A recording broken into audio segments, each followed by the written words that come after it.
This is a fair catch kick. Did you notice anything strange?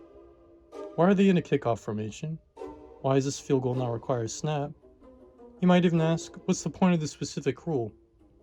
In this video, we will examine the history of the fair catch kick and maybe, just maybe, even answer some of your questions.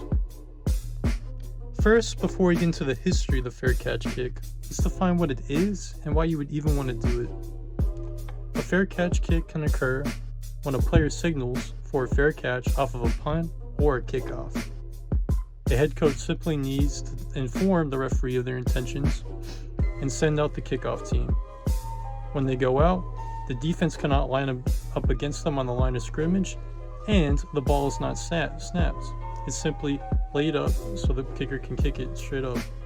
Essentially, it is a kickoff where you try to make a field goal. Now, why would you do this instead of going for a touchdown?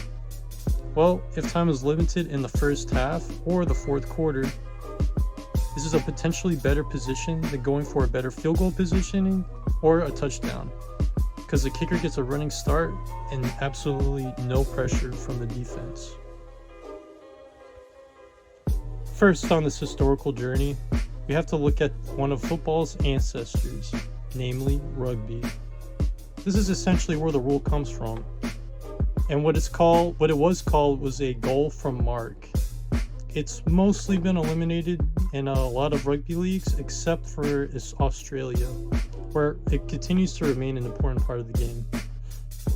Here's a couple examples of that play in action, with a couple of key differences being that the player yells mark instead of doing the wave to call a fair catch, as well as the player who calls it being the one who kicks it or potentially passes it to a better kicker. Let's move on from rugby into its use in American football. Sunday, November 21st, 1921. The interwar period, the Roaring Twenties. This area was best known for its obscure art and flapping dancers, but it should also be now known as the first recorded fair catch kick attempt and score in the NFL. It was scored by a man named Curly Lambeau of the Green Bay Packers. He wasn't just the kicker, however, he was also the head coach, the general manager, and also the lead rusher. I'm willing to bet he was also a plumber on the side that would pay the bills. The next fair catch kick would happen a few years later in 1925 by the, you guessed it, Green Bay Packers again. This is a different kicker, however. His name was George Amberson, who only, strangely enough, attempted 2 field goals his whole career. So he was a 50% fair catch kicker, man. The next one would happen almost a decade later. The New York Giants scored one against the Green Bay Packers. Any given Sunday, I guess. Any given Sunday. Another weird thing about this game is that it was attempted in the third quarter, while every other fair catch kick was attempted at the end of the second or fourth quarter. Old NFL stuff is super weird. Super weird. While the NFL has a rich and cultured history of around 26 recorded fair catch kick attempts, college football has almost 0. This is because the fair catch rule itself was removed in the late 1940s, but then reinstated in 1950 by the NCAA. However, when it was reinstated, the fair catch free kick clause was completely atomized from the rule book. You might notice I said almost 0.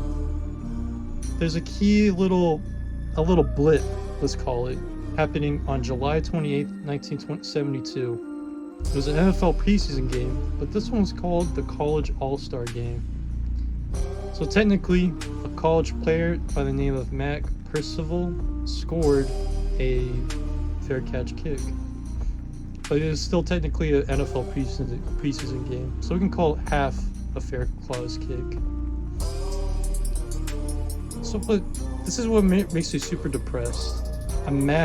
Just imagine for me if this clause was still in college football, if the fair catch kick was a reality. Imagine how many there would be. There's already several 1-point safeties at the college level. Like, there's a lot of them. NFL, there's 0. And it just makes me think we could be seeing a fair catch kick at least twice, maybe even 3 times a season across all division games, across SEC, Big 12, everything. Kind of makes me a little sick that back in 1950, the officials decided to make football a little less fun. To end this video, I call for our college football officials to add this little evolutionary treasure from our rugby ancestors. It's helped kickers and punters with their relevancies while also not changing the game too dramatically. Please, guys, if any of you have any connections that are watching this, put a bug in their ear. Let's see what we can make happen. I'd like to see a fair catch kick be a college football reality.